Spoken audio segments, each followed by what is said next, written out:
A summer beach town expects crowds, cash, and calm water. But when swimmers start vanishing and officials refuse to shut the shoreline down, one man can't ignore the pattern.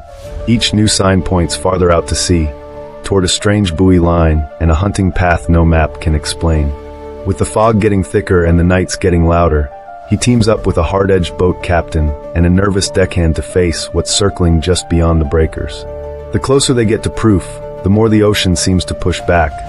Chapter 1. The First Ripple. People come to Cutter Bay for simple things: sun, fried food, and the feeling that the ocean is friendly. I used to believe that too. I'm the kind of man who likes facts, patterns, and clean answers. But the sea doesn't care what you like. It started with a missing swimmer just after sunrise. The lifeguard said the water was calm. The waves were small. No storms, no warnings. One minute the guy was out past the break, the next he was gone. No screaming, no thrashing, no splashing that matched an accident. I walked the shoreline while the crowd gathered at a distance. The sand told a story if you looked close. A drag mark cut through the wet sand toward the water, like something heavy had been pulled fast. Nearby, a surfboard floated in, cracked at the nose. Its leash strap was torn clean through.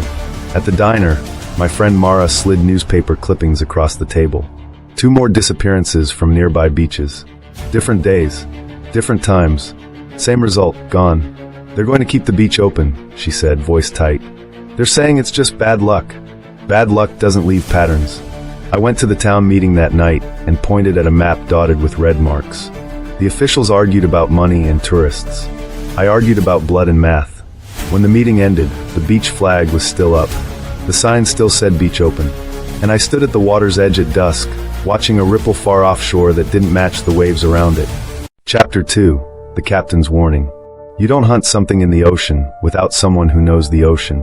That's how I met Cal Harker, a fisherman who looked like he'd been carved by salt and wind. His bait shop smelled like diesel, dead fish, and old fear. I told him what I'd seen. He didn't laugh. That scared me more than any joke would have. Cal pulled out a laminated chart, tapped it with a thick finger, and said, "People love to pretend the water is a theme park.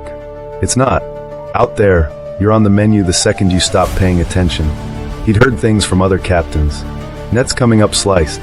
Buoy lines snapped. A floating cooler found with bite marks that looked too wide to be real.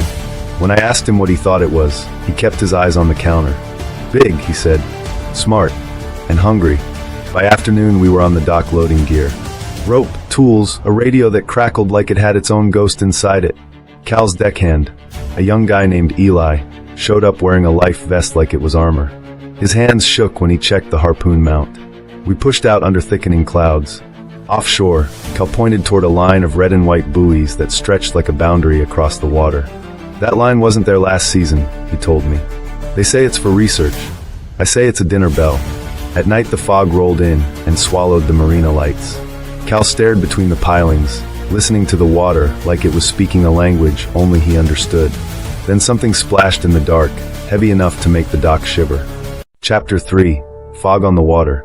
On the open sea, fog turns distance into a lie. You think safety is close until you realize you can't even see your own way back. We headed toward the buoy line after dark. Cal ran the boat slow, engine low, eyes hard. I held the searchlight and swept it across the water. The beam hit the buoys one by one, each float bobbing like a warning. Cal tossed him overboard. The smell rose fast, sharp and rotten. Eli tried to joke, but his voice cracked halfway through.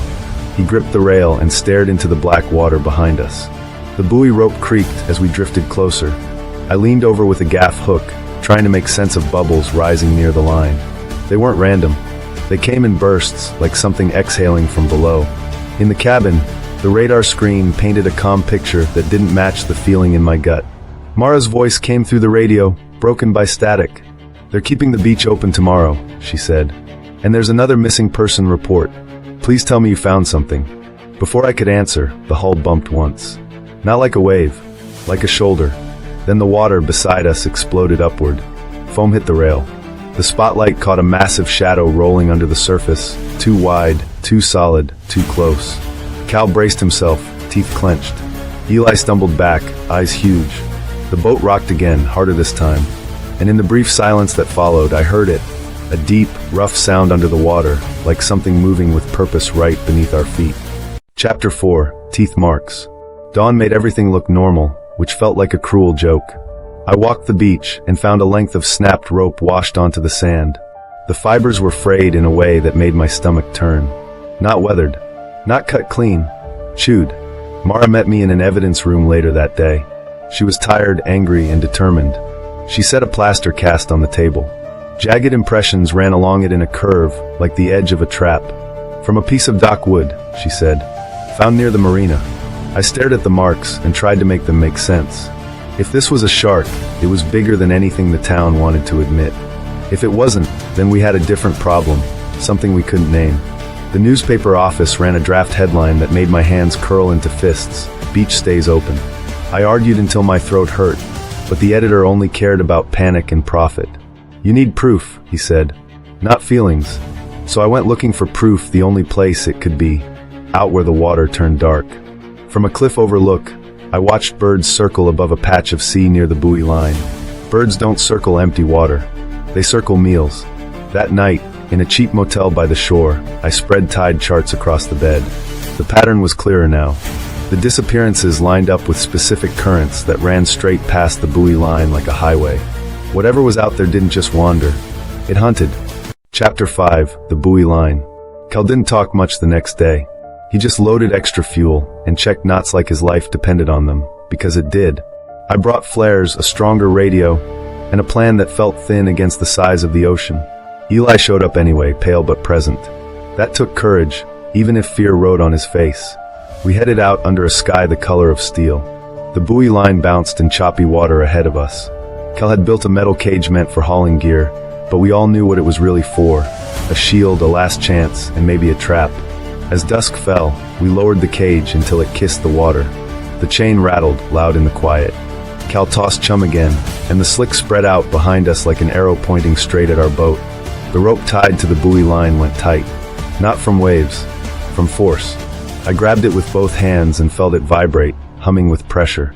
The buoys jerked one after another, racing along the line as if something was moving beneath them, fast, dragging the ocean's surface down into a hard, ugly swirl.